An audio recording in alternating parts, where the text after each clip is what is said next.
The notification arrived at 6:12 a.m. Jake didn't even sit up when his phone buzzed. He squinted at the screen with one eye half open, thumb hovering lazily as if the message might vanish if he acknowledged it too quickly. Deposit, $10,000. For a few seconds, he just stared. Then his chest loosened. That quiet pressure he had lived with for years, tight, constant, familiar, eased. Not completely, but enough. Jake wasn't poor. He worked hard. He paid his bills. He survived. But now he felt safe. And that was the moment the money started disappearing. Jake didn't rush to spend the money. That's the lie people tell themselves later. I blew it all immediately. He didn't. He went to work like normal. Same commute, same blue suit, same coffee shop. But something had shifted. When the barista asked if he wanted the large instead of the medium, Jake said yes without thinking. It didn't feel like spending.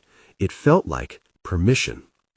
Behind him, in the reflection of the cafe window, a faint green glow flickered, so brief it could have been imagined. The Cashflow Ghost never rushes. It doesn't snatch wallets or hack accounts. It waits. It floats just behind people when their guard drops, when urgency leaves the room. The ghost wore a torn business suit, outdated and frayed, like it had been passed down through decades of bad financial habits. A heavy calculator dangled from his wrist, chained like a punishment. Each button glowed faintly green. The ghost smiled when Jake didn't check his balance. Jake told himself he'd be smart. He didn't buy anything big. No car, no vacation, no stupid splurge. Just small improvements. Food delivery instead of cooking. Uber instead of the bus when it rained. A few online purchases late at night. None of it felt reckless. That's what made it perfect. Each transaction whispered the same lie. This doesn't matter. The calculator clicked softly behind him. When money is scarce, you feel every dollar. When money feels abundant, you stop feeling it at all. Jake checked his bank app less often. Why bother? There was plenty. That's when the ghost drifted closer, hovering right over his shoulder now, eyes glowing brighter every time Jake tapped his card without thinking. The ghost didn't feed on spending. It fed on neglect. Jake didn't decide to change his lifestyle. It just happened. His grocery bill crept higher. His monthly subscriptions multiplied quietly. He stopped saying no because saying yes felt easier. The money didn't disappear. It dissolved, like mist in the morning. Weeks passed, then months. Jake still felt fine. That was the strangest part. No panic, no overdraft, no dramatic "what have I done" moment. Just comfort. The ghost loved comfort. Comfort makes people lazy with attention. The calculator chain rattled gently as the ghost floated, counting time instead of dollars. One evening, Jake opened his bank app out of curiosity. The number surprised him. It wasn't low, but it wasn't right. His brow furrowed. That's weird, he thought. He scrolled through transactions. Nothing stood out. No single mistake. No villain. Just life. The ghost leaned closer, smiling wider. Jake closed the app. I'm overthinking, he told himself. He still had money. He was still fine. The ghost retreated slightly, not because it was losing, but because Jake had chosen comfort over clarity. That choice always. The second half of disappearing money is quieter than the first. By now, Jake's spending wasn't fueled by excitement. It was fueled by habit.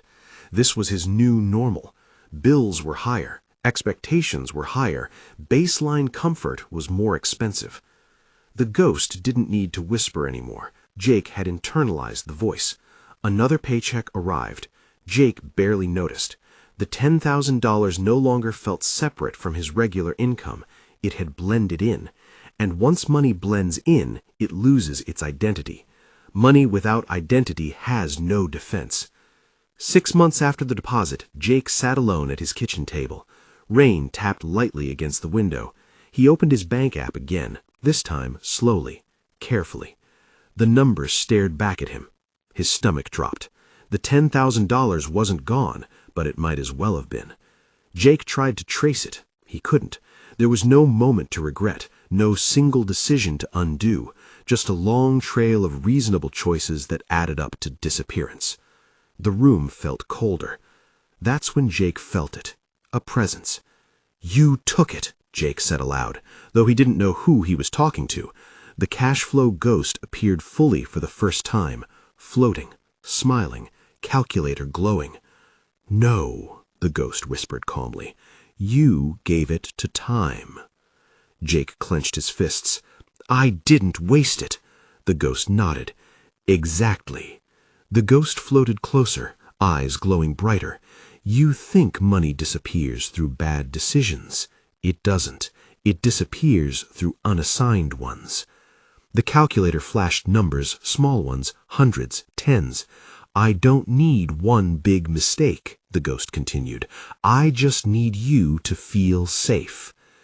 The Cashflow Ghost wasn't born from greed. It was born from neglect, from schools that never taught money, from systems built on convenience, from credit sold as freedom. The ghost thrived where structure was absent, and Jake had given it space. Jake whispered, "I thought I'd notice." The ghost smiled. "No one ever does. Disappearing money doesn't announce itself. It fades." That night, Jake didn't distract himself. He didn't order food. He didn't scroll. He didn't escape.